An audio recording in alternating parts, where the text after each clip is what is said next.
MMA locker room here, Millz Young with Pick Dawgz, and we're about to go over this week's UFC Fight Night card. UFC bet with me. Who's ready to bet on UFC? Me. That's who. So I'm back. We're about to go over this week's card and go over the best fight predictions, give you guys my picks, and at the end of the video, stay tuned. I got another parlay to get you paid. But last week, let's talk about last week before we get into this week. Transparency is key. 5-5 on our predictions. Can't get everything right, but let's talk about the stuff that went right, man. Some of them. Main event. Magomed alive, man. We got him at plus money, man. Knew that was still in there. What'd you guys think about the main event against Alex Pereira? You got some people thinking that Alex Pereira actually won. What you guys thinking? Overall, what you guys think of the fight, man? Some people thought it was a boring main event.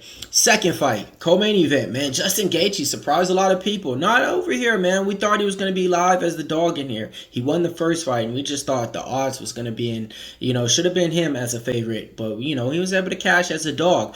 Jalen Turner, oh man, as that dog price, he didn't come through at all, man. He got subbed out there, and he retired shortly after, man. So, we weren't able to get everything right on the card. But let me know, out of those fights and out of the other fights that happened on the card, what was your guys' biggest surprise? What was your guys' biggest upset? Did you guys think Marshall really won against Santos, man? We had some upsets on there too, man. So, hey, the parlay didn't hit, man. The Santos parlay didn't hit. But stay tuned this week. I got something for you guys to get you guys paid, okay? Now, this week's card, the UFC, it seems like they're doing the favorites. A lot of favorites in this card because they have the matchmakers fighting them up against opponents that's usually making their debut or just not that good in the UFC, to where you can kind of see on the card who do the UFC want to win. So with that being said, don't just bet the favorites in there because they're a big price tag. Look for some dogs, look for some round props, and hey, let's just go through the information and see exactly how we can get you guys the best way to get paid. And if you guys want our premium picks,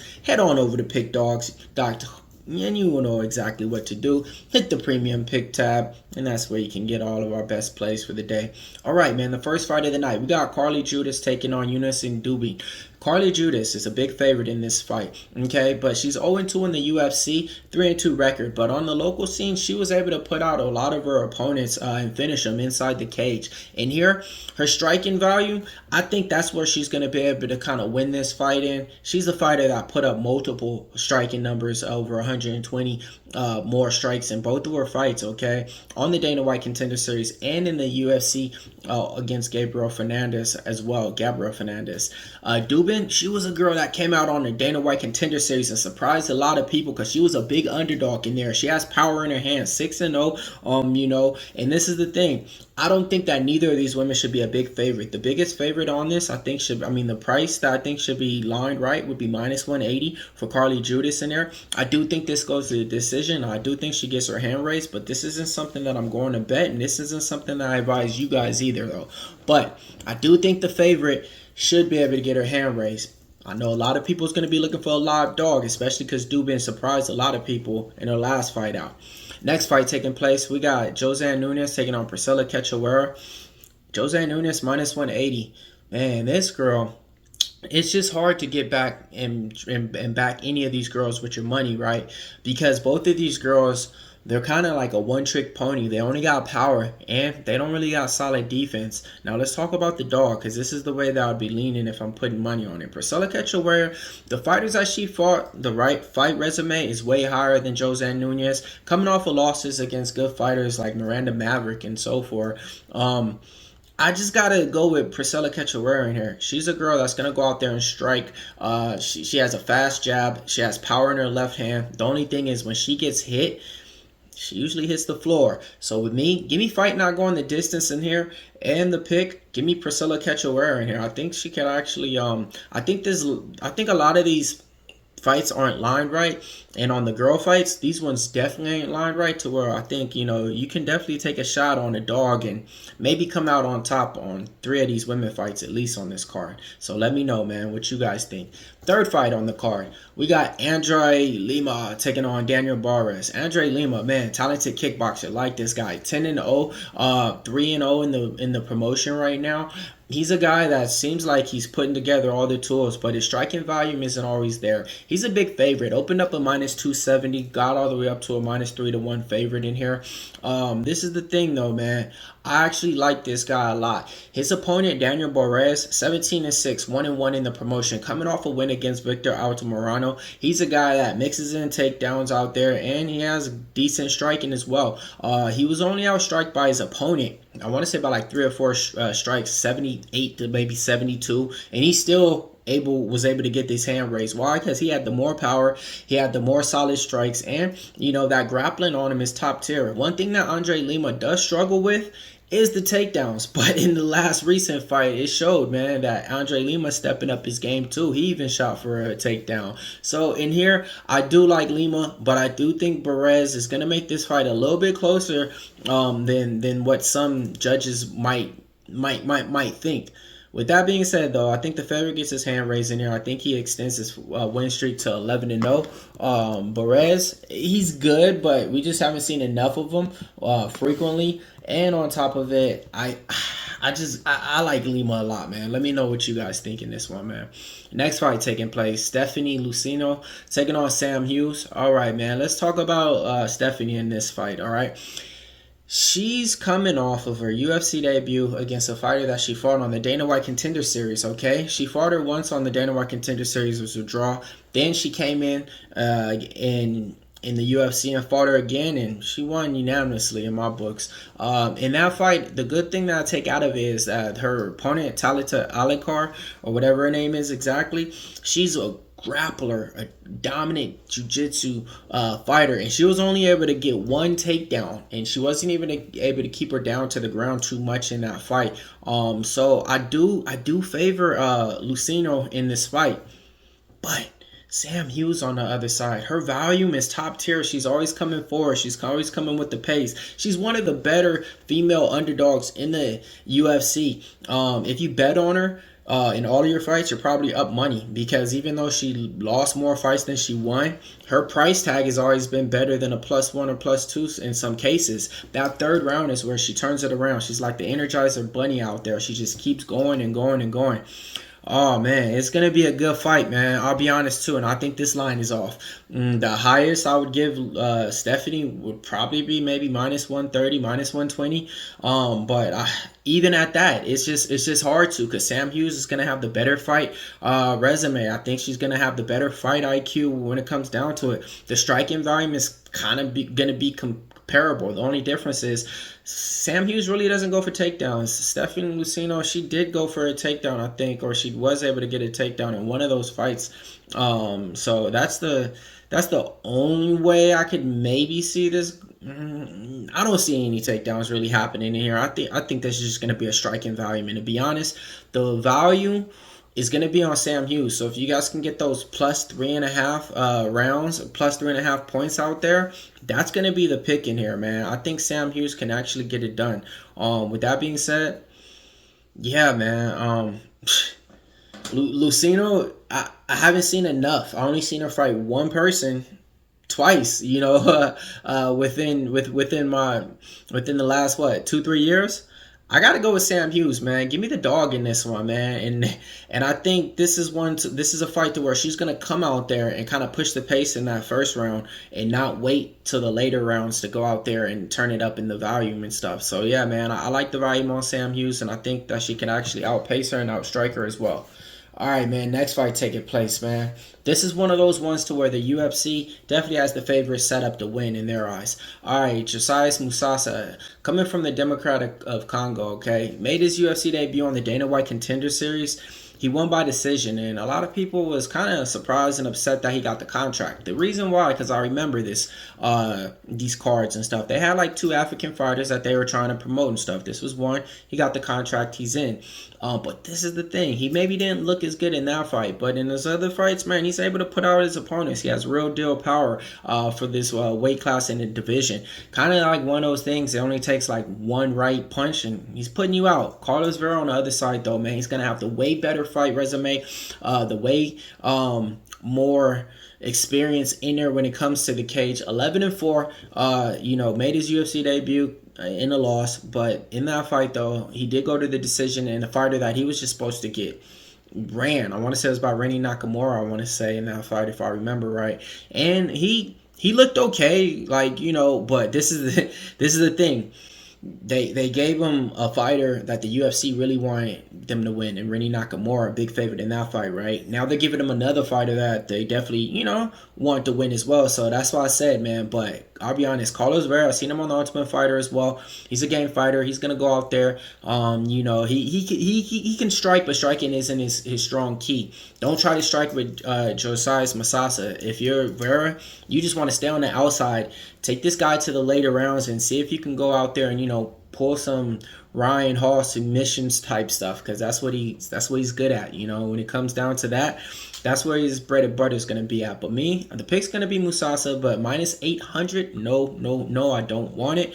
Carlos Vera's never been knocked out, so if you guys are thinking about playing Musasa to win inside the distance, I get it. It can happen, but the likeliness of him knocking out Carlos Vera, it's a 50-50 chance. So, anything can happen. It's MMA. Next fight taking place, man. We got Sung Young Yu taking on AJ Cunningham.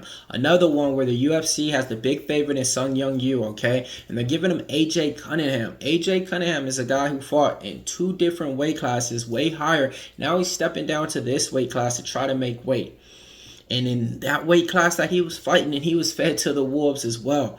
In this one, Sung Young Yu, a big favorite, road to UFC fighter. He's a guy out there that just really kind of goes out there and grapples. And what does AJ Cunningham struggle with? Takedowns and grappling, okay? So it's kind of, the writing's on the wall, right? But sometimes people don't see the hieroglyphics on the pyramid. So, AJ Cunningham might just be a lot better at this weight class in this division, right? So you never know, man. So I'm not here to say that the dog is live, because I don't think that he's that good of a fighter. But the favorite is not that good of a fighter. It should be a minus 800 either. So do what you want with it. Yeah, I get it.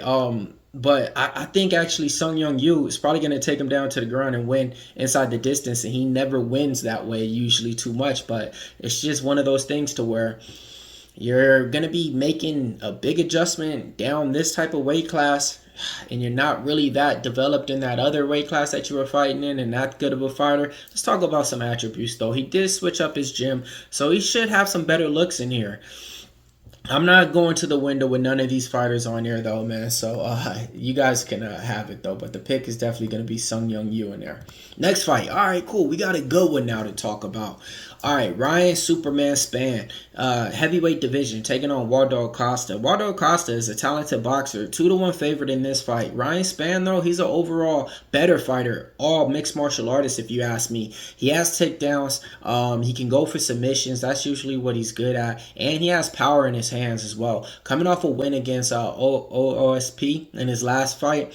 And then Waldo Costa, he's a good, talented boxer out there. The only thing is he doesn't have power, and he doesn't have that one type of finish ability or even instinct in the fights, okay? When it comes down to the attributes, I'm going to go with Ryan Spann in this fight. When it comes down to the fight resume, I'm going to go with Ryan Spann in this fight. Finish ability, give me Ryan Spann. To be honest, man, Waldo Costa usually wins by decision. I could see even Ryan Spann pulling out the decision in here, or else I could see him even getting that powerful knockout, man. Give me Ryan Spann to get his hand raised. So yeah, man, I like the dog in this one, man. Next fight taking place, we got Kevin Vallejos taking on Sung Woo Choi. Kevin Vallejos is a talented striker, man. 14-1 right now in the featherweight division. We've been waiting for this guy to make his UFC debut after coming off the Dana White Contender Series for a second time. Now he's a big favorite. Opened up a minus 4-1. Now he's a minus 6-1. Let's talk about his attributes, man. He loves to attack the body in there. His volume is top tier as well. And his finish ability has always been there. Sung Woo Choi, this guy, man, he's a talented Muay Thai striker, right? But he doesn't go out there and display it no more. And it just seems like what he's good at, nobody knows. They just call him Chinny because that's all he goes out there and displays, it seems like, getting knocked out. But I ain't here to say that, man. I'm here to say I think that line's off. I like Vallejos a lot.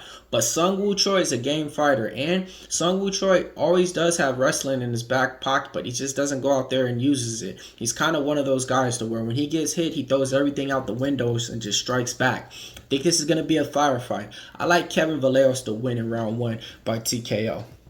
All right, man. Next fight taking place.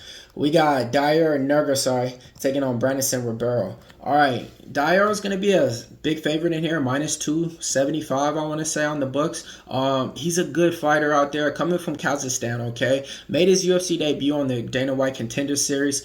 He's an interesting fighter, man. He fights with the tick, that same tick that Damir Ismagulov has, right? So he throws a punch and then he goes like, has a weird tick. So it throws fighters off. He's taking on Brandon Ribeiro. Brandon Ribeiro is a powerful fighter who has a lot of wins by KO, but then he's went to the scorecards too as well, man. And here, he's one of those guys, though, to where as an underdog, he done prove that he's well worth it. I remember he fought on the Dana White Contender Series and knocked out Bruno Lopes or Fernando Lopes, I want to say, as a big underdog in there. And then in the UFC, he's just been kind of treading lightly. He hasn't been extended on his second contract, I don't think. So with that being said, I do think this is probably going to be his last fight on the contract if he doesn't get a win. It's going to be hard to get a win, man, because the guy that he's fighting, he's a talented grappler, but his striking isn't the best, okay? It's not technical, and he sets up counters a little bit sloppy, Dyer does. So I think Dyer's going to have to use his grappling and get him down to the ground. Make this an overall fight. Do not stand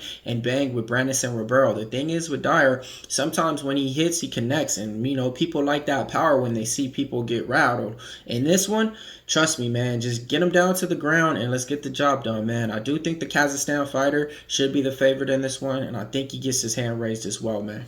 Next fight taking place. We got Damon Blackshear taking on Cody Gibson, man. Damon Blackshear is a big favorite, minus damn near 475 on the books, taking on Cody Gibson, okay? Now, look, when it comes down to it, Damon Blackshear is going to have the ability to probably submit Cody Gibson. So that's going to be the game plan that I would think Damon Blackshear would implement. Why? Because Cody Gibson has been subbed multiple times in his fights. But Damon Blackshear, his striking got a lot better. He took time off and put a camp in over there at Thailand, right before that Montel Jackson fight, but he wasn't able to display his striking in there because he got knocked out right in the first round, okay? His 2 losses in his last couple of fights are coming off of good fighters like Mario Batista and, Montel Jackson. I was able to see this guy fight live against Yusuf Salau in a draw. Cody Gibson is a good fighter.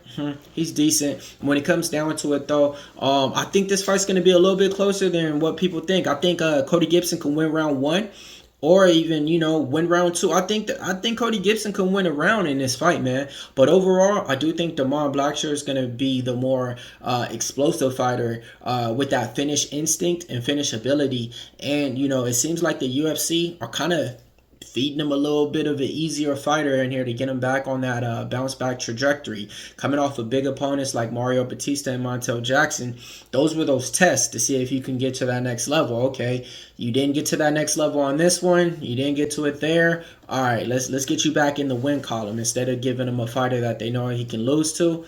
This is like the UFC kind of doing him a favor. But there's no favors in UFC or MMA, man. So fight's a fight, man. I do think the line is a little bit too wide for me.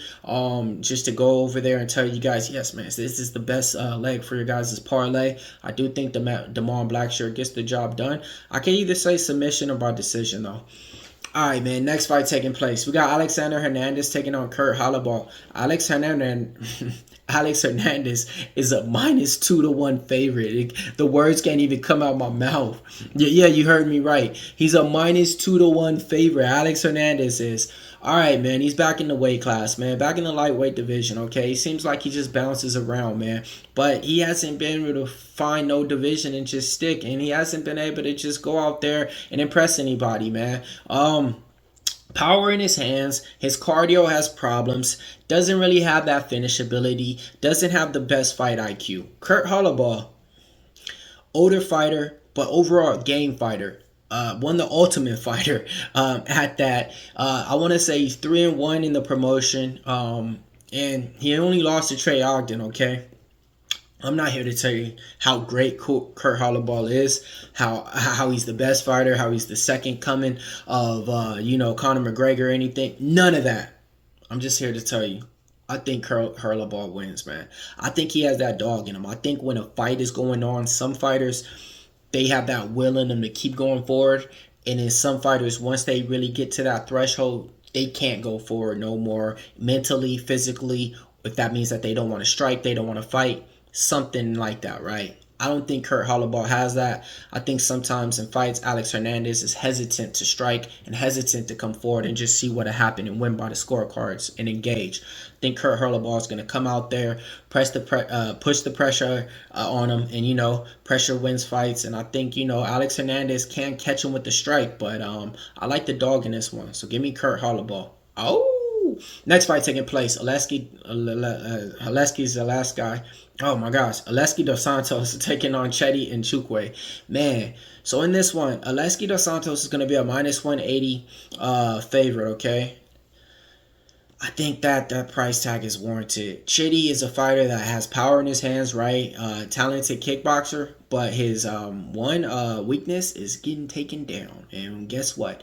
I can go back to a fight that I know real well. Aleksei Dos Santos taking on my boy Curtis Millender in the co-main event. Yeah, Curtis Millender who's fighting this week. And what'd he do? He went out there in the first round easily, just took him down, submitted him easy, and it was a wrap. And both these guys kind of got similar frames, fight the same way. And what's the game plan gonna be? I think it's going to be the same thing, man. Why? Because he's back in the co-main event. I think they're going to show him the video and be like, look, just go do this again. Yeah, but if you want, you can strike with them. Aleskei's a talented capoeira fighter out there, okay? So don't let the age fool you or anything like that. Chitty, he's a talented fighter too, but he's on a two fight win streak. But the opponents are Reese McKee and Jared Gooden. Before that, he was on a 3-fight losing streak, and I think he was like one fight away from probably getting cut, right? And here, I like the favorite in there, man. I think he gets the job done. I think he wins inside the distance, man. Yeah, man. Give me Aleksei to get this one done. All right, man. Main event. We went through the whole card. Let me know what your guys' best bet is, man. What your guys' best dog on this card, okay? Smash the like button for us. Hit the comments up for us and everything. And let's keep it rolling. Marvin Vettori taking on Roman Dolidze in a rematch. A rematch that already happened, and Marvin Vettori was able to win in that fight. He's a minus 160 favorite. Opened up around the minus 140. Money came in on him all the way out throughout the week. Marvin Vettori has been on a vacation. Hasn't fought since 2023. We hear that he's dealing with like a shoulder injury or something, okay? So this is going to be his first fight coming back from there. Roman Dolidze, he's been active. One of the more active fighters in there. Taking fights on short notice. Taking them in different weight classes. Whatever the company needed, he did it. He's a grappler out there. But this is the thing. His striking is not going to add up to the volume at all. And Marvin Vettori striking in 2 rounds is probably going to look like Roman Dolidze striking in 5 rounds. That's the amount of volume that Marvin Vettori puts up compared to Roman Dolidze. But Roman Dolidze, if he wants to get this thing in his realm, he needs to get it down to the ground. But Marvin Vettori does have good takedown defense. He's going to be the faster fighter in Marvin Vettori as well. But I'm a little bit hesitant to see how he's going to look after that shoulder injury or recovery, to see if it's still bothering, because we hear that it is. So if it is, I mean that he might be hesitant to throw one hand. I like what he's doing though, man. This is a fighter that came from Kings MMA out here in Orange County. Then he went over there, I want to say at like Extreme in Las Vegas or something for some time.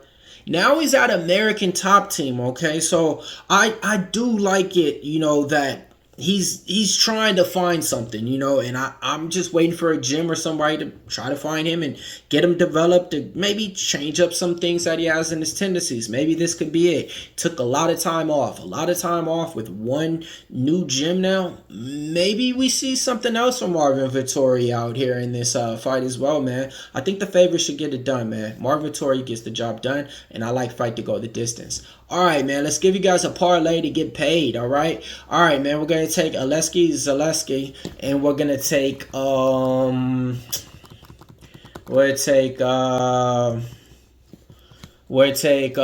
Kevin Vallejos. Yeah, Aleksei Dos Santos and Kevin Vallejos. Give me those two in a parlay. Vallejos, I think he definitely should be able to get that done, and Aleski as well. So yeah, man, meet me at the window and let's get paid. All right, UFC MMA locker room bet with me. Hit the like button, hit the subscribe, so you know every single time the Pick Dawgz go live.